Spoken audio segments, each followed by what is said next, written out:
friend of mine advised me to never give speeches in English because I'll lose all my charisma. I hope that my struggle with language will be successful.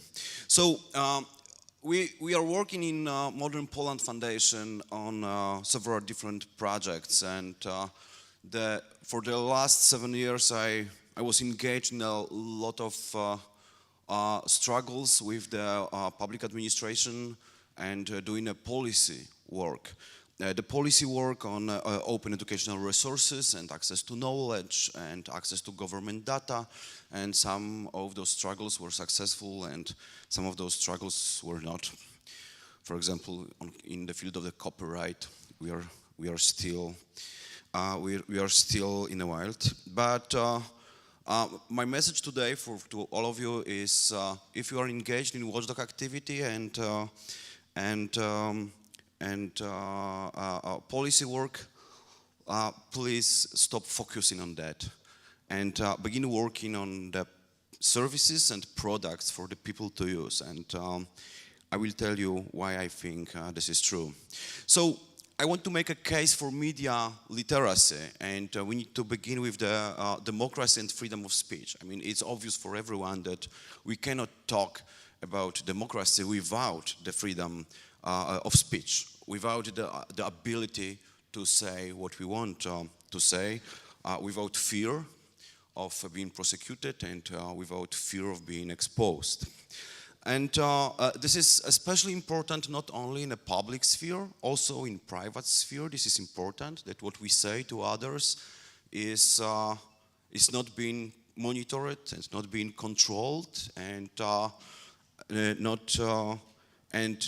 that we are not in danger of exposing of what we say to particular people to everyone else. Privacy is important. And there was a wonderful case in Poland several months ago. Przemysław Holocher is probably not a friend of any one of us. Przemysław Holocher was a head of the extreme right-wing organization, and all his Facebook chats were somehow accessed by someone and posted on the web. Those chats of Holocher were, of course, full of quite scandalous remarks. But also it was his chats with his wife and chats with his friends. And this case made me thinking about what if we all live in a danger of exposing our private communication to the whole world to see. And it was like, wow, you don't need a censorship anymore, because if you put anyone under such a pressure to make them think about, every SMS, every email, every chat, that it's possibly a public communication, then you create a society in which people cease to talk what they have in mind. And another case is anonymity. Anonymity is a very important aspect of freedom of speech. And there is a wonderful sentence of the American court in a case McIntyre versus Ohio Election Board, which is quite famous, and the court decided that anonymity is crucial for freedom of speech, because anonymity is a shield protecting the minority from the oppressive majority. We need the right to speak in public anonymously, and so we need a media which we are able to control, every one of us. We don't need a media which is being controlled by someone else. And this is crucial for freedom of speech, because of the privacy and because of the anonymity. And there are two aspects for that. The first aspect is a hard control, the tools to execute this control, the peer-to-peer communication, the computers we control. But also there is a soft aspect, the soft control, and this is media literacy. This is the ability to actually use the media consciously, to consume the information critically, and to rely on different sources for being independent in what we think. And this is especially important if we think about this soft aspect of freedom of speech, the media literacy, the media competences. If we think about what's happening now in Ukraine, with the information war in a full swing, with the Russian government trying to influence the public opinion, but also Western governments trying to influence the opinion in different ways. We need independence. And this independence relies only on our personal competences to disseminate the information. So freedom of speech is impossible without media literacy.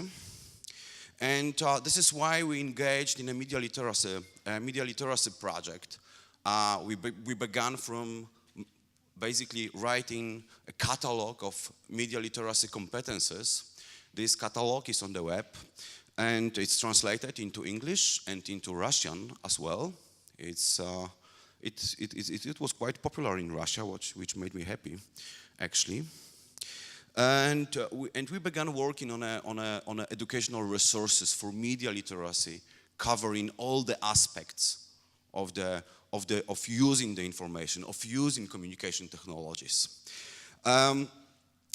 It's much more difficult to manipulate societies if societies know all the dirty tricks.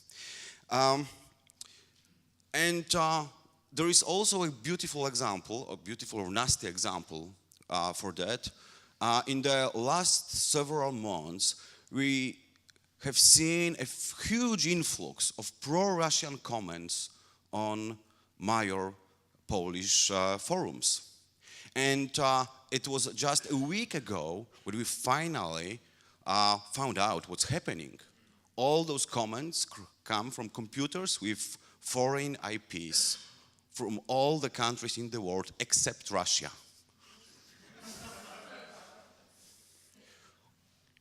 And for several weeks, no one took notice. No one asked the question, how is that the traditionally really anti-Russian society is producing so much pro-Russian comments and it basically taking over the forums? And this is why we need media literacy. Our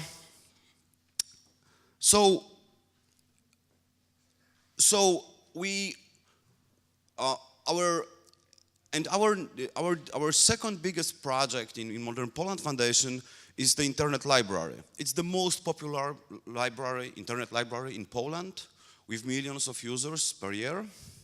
And it was really helpful for us to build our policy work in the field of the copyright